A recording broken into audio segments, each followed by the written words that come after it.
Hey, Coach. Not a lot of experience facing the 2-3 zone so far this year. Syracuse is going to implement that. What do you guys need to do to kind of attack them and have success? Well,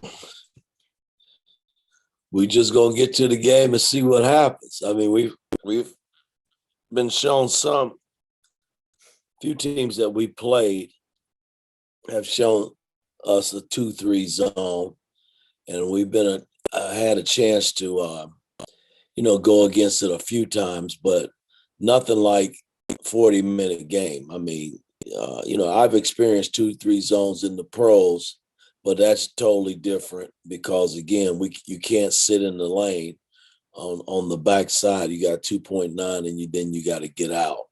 And college 2-3s, you can just camp there.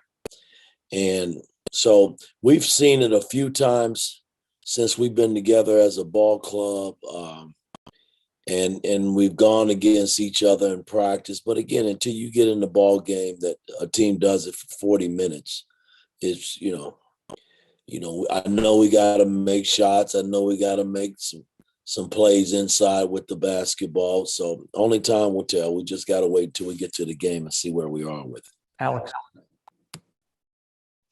Coach, two-part question. How's Rob doing, and do you expect him back anytime soon? And also, in terms of Xavier, the other night, he had those two early turnovers, and then it seemed like he really kind of got better at decision making. How important is he going to be just in terms of navigating the game on Tuesday with his decision making against the zone?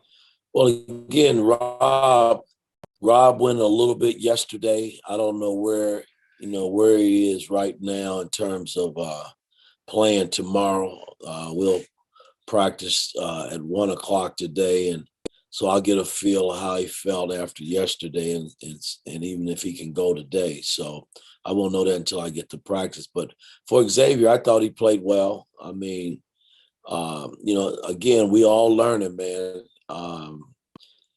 Christian struggled a little bit last game, so I rode Xavier for probably the most minutes he's played since he's been here. But at the end of the day, I feel good about Xavier's play. Christian has given us some positive minutes, so if Rob can't play, Christian's got to be ready to go. And again, the zone is what it is, guys. We can't run from it.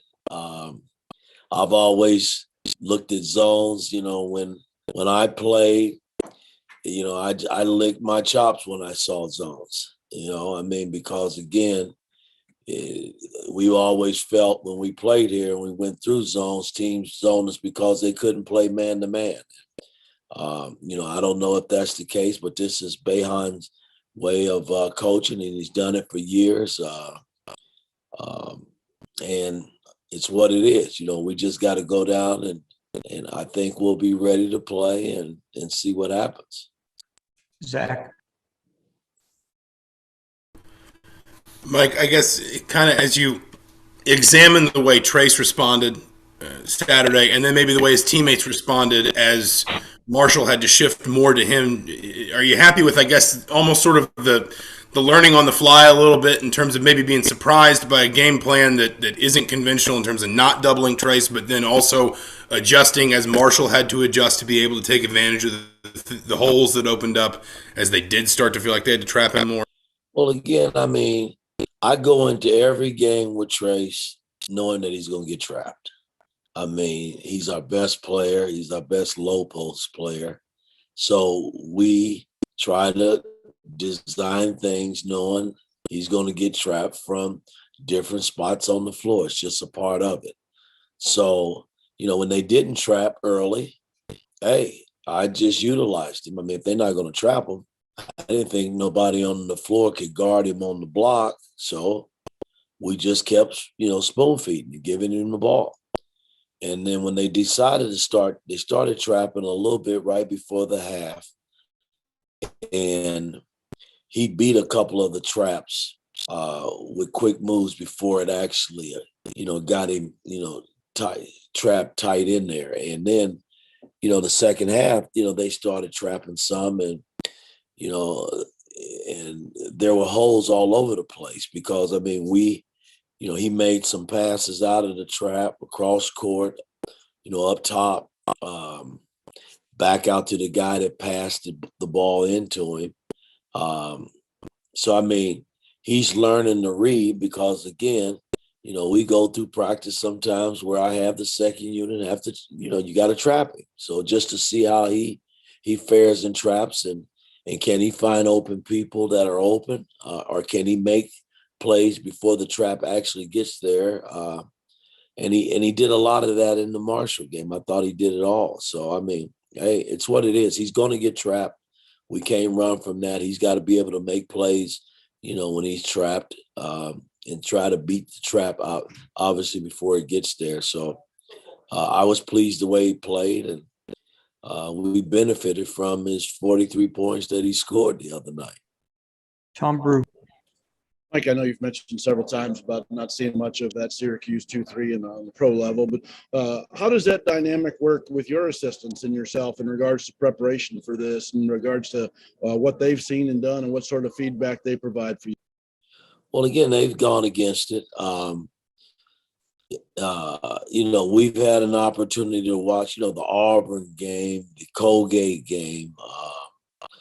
It was one other team, VCU, who beat them and executed well in the zone, against the zone. And so, I mean, the zone is what it is, guys. Again, I'm not going to sit here and harp about a team that plays zone. I mean, we're going to see zone. You're going to see full court press like we saw in St. John. It's a part of the college game. And I'm just trying to prep our guys to get them ready when we know things like that are coming. And I thought for the most part, we've handled, what's been thrown at us so far. So we got to take our act on the road and play a team that plays 40 minutes of 2-3 zone. And we got to go execute against it and see how we fare against it. Kevin. Yeah, Coach, I'm curious what kind of interactions, if any, you've had with Boeheim over the years. Obviously, you coached a similar player in Carmelo Anthony, and just your thoughts about matching up with a Hall of Fame coach. He's a hell of a coach. I mean, I've watched him. Sure, I've had some communications with him when he was with the Olympic team. When I would go in, I had a few players with Carmelo and Tyson Chandler, and way back when I had Joe Johnson, who played on the Olympic team. They always brought Boeheim in to kind of set up, talk about zones, with the coaches. And he and I have interacted over the years. I mean, the fact that I did coach Carmelo, one of his, best players probably that's ever played at Syracuse, one of them. So, I mean, I have nothing but respect for Coach Boeheim. I mean, he's won a lot of games. He's been successful. He's won national titles. I think he won one national title with Melo, I believe, didn't he? I think, didn't he? Yep. Did he not? Yeah. So, I mean, hey, he's a great coach, man. That's all I can say. And he's a good person. I've seen him on the recruiting trail this summer when I was out there recruiting. He was out there as well, trying to do what he does as a recruiter. So it's going to be, interesting to see how we fare against a great team, great coach. Dustin. Mike, even by Syracuse's standards, by Boeheim's standards, they're giving up, or teams are taking more threes even than usual. And obviously that's something that you usually see against the zone anyway, but it's like 51% of the shots are threes. Just how much does this game just come down to just making shots? And I guess you watch VCU, is there a way to, beat them without having to take 33s in a game? Well, again, guys, when you play, you throw it up, you got to make shots against whoever you play against. May it be man-to-man zone. Hey, we're going against a 2-3 zone. I mean, that's what it is. Yes, we got to make shots. You got to make shots out on the perimeter, and you got to make shots inside. I mean, that's just the nature of playing basketball, man. So, I mean, we can't change the way we're playing. because these guys are playing a zone. Hell, if you got an outside shot that's makeable, shoot it, and let's see if you can put it in the hole for us. I mean, that's what it's about. If you got plays inside, with Trace and Race are guys who are playing inside, hey, you got to make plays inside at the rim. I mean, it's just a part of the game. Last question, Mike. Coach, what concerns you about their offense? I mean, obviously they got some guys who can shoot the ball pretty well. Well, they're starting five, all is averaging in double figures.